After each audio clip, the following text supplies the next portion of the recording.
सुप्रिया जी, अब सिर्फ एक सांसद नहीं, नेता विपक्ष है राहुल गांधी, और वो भारत के एक बड़े नेता के तौर पर एक इंटरव्यू विदेश में दे रहे हैं। और इस इंटरव्यू में वो कहते हैं कि सवाल तो ये है कि भारत में सिख समुदाय के बीच इस बात की चिंता है कि उन्हें पगड़ी कड़ा पहनने की इजाजत दी जाएगी या नहीं, क्या वे गुरुद्वारे जा सकेंगे। ये चिंता सिर्फ सिखों की नहीं बल्कि सभी धर्मों के लिए है। क्या कहना चाह रहे हैं वो? किस धर्म के लोगों को अपने धार्मिक स्थल पर जाने से रोका जा रहा है इस देश में, या उनके धार्मिक आवरण पहनने से रोका जा रहा है? कौन से सिख है? मुझे नहीं लगता एक भी सिख सामने आएगा जो ये कहेगा कि मुझे पगड़ी या कड़ा पहनने में डर लगता है इस देश में। क्या कह रहे हैं राहुल जी? मैं आपको बताती हूँ, करीब 3.25 मिनट वो बोले, क्योंकि उन पर इंटरवेंशन नहीं हुआ। मैं आशा करती हूँ मुझ पर भी नहीं होगा। उसके बाद आप जितने सवाल मुझसे पूछना चाहिए जरूर पूछिएगा। गजब बेइज्जती है। बात तो सही है।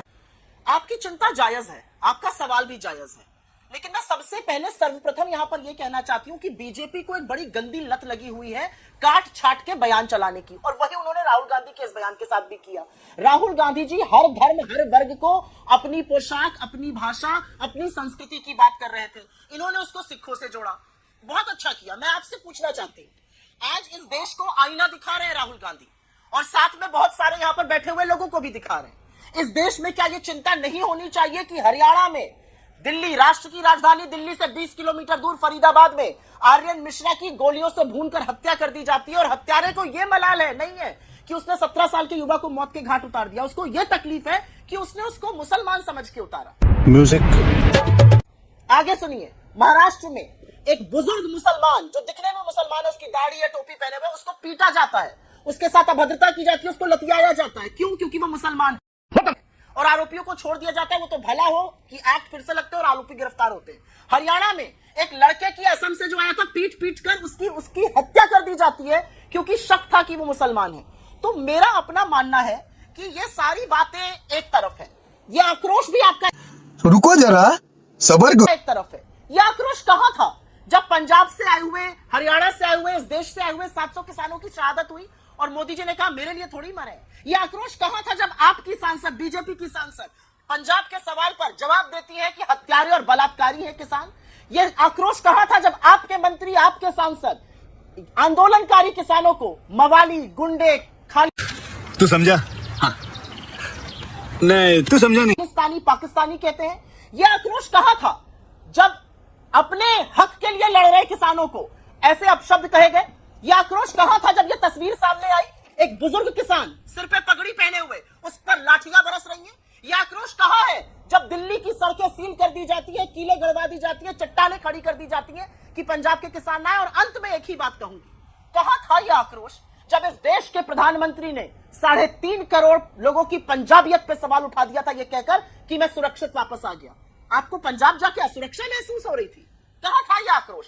तो आक्रोश मैन्युफैक्चर मत करिए, आक्रोश झूठा मत दिखाइए, गंदी राजनीति मत करिए। लेकिन मैं एक बात अंजना जी पूरी ईमानदारी के साथ कहना चाहती हूं, और मुझे पता है मैंने अपना टाइम थोड़ा सा ब्रीच किया, लेकिन एक बात कह के चुप हो जाऊंगी। और यह बात यह है कि अभी भी बीजेपी के लोग, अभी भी भक्त, अभी भी ट्रोल आर्मी एक बात नहीं समझ रही है कि राहुल गांधी के खिलाफ व्यक्तिगत आक्षेप लगाकर, उन पर बेवकूफी के बयानबाजी कर उनकी तरफ जहर उगलकर आप कुछ हासिल नहीं कर पा रहे हैं। जनता ने नकार दी है आपकी नफरत की राजनीति। ये कम समझिएगा आप लोग, लेकिन आप जितना ज्यादा ये करिएगा उतना ज्यादा आपका असली चेहरा और बनावटी गजब बेइज्जती है। बात तो सही है। आक्रोश सामने आता है जो ढोंग है। लेकिन सुप्रिया जी, मुझे अभी भी अपने सवाल का जवाब नहीं मिला। क्या इस देश में धर्म के आधार पर अपने जो धार्मिक प्रतीक हैं उनको पहनने में लोगों को डर लग रहा है? क्योंकि वो एक नेता विपक्ष के तौर पर विदेश की धरती पर जब ऐसी बात बोलते हैं, लगता है कि देश में तो लोग में डर ही डर है। अंजना जी, मैं हतप्रभ हूं। मैंने आपके सामने 4 एग्जाम्पल दिए। धर्म के आधार पर लोगों को पीटा जा रहा है, उनकी हत्या की जा रही है। एक हिंदू लड़के की मुसलमान समझ के हत्या कर दी गई, एक बुजुर्ग मुसलमान को पीटा गया, शक था कि उसके पास बीफ है, एक लड़के की पीट कर मार डाला गया, लड़कियों के हिजाब नोच लिए जाते हैं, बुजुर्गों के और बुजुर्ग मुसलमानों के कितने वीडियो सामने आते हैं, उनकी दाढ़ी नोचकर उनसे अजीब बातें करी जाती हैं। जवाब दीजिए मंजिंदर जी। को कहा जाता है बीजेपी के। मंजिंदर जी जवाब दीजिए। का माहौल है? आपको नहीं लगता ये आतंक का माहौल है? मंजिंदर जी जवाब दीजिए। खाना पड़ेगा ना। मनजिंदर जी वो कह रहे हैं डर और आतंक का माहौल है देश में। आपको थोड़ा सा और एक सेकंड सवाल का जवाब दीजिएगा। उनका ये कहना है कि आप लोग डर मैन्युफैक्चर कर रहे हैं। उसके बाद मैं आ रही हूँ मेहमानों के पास।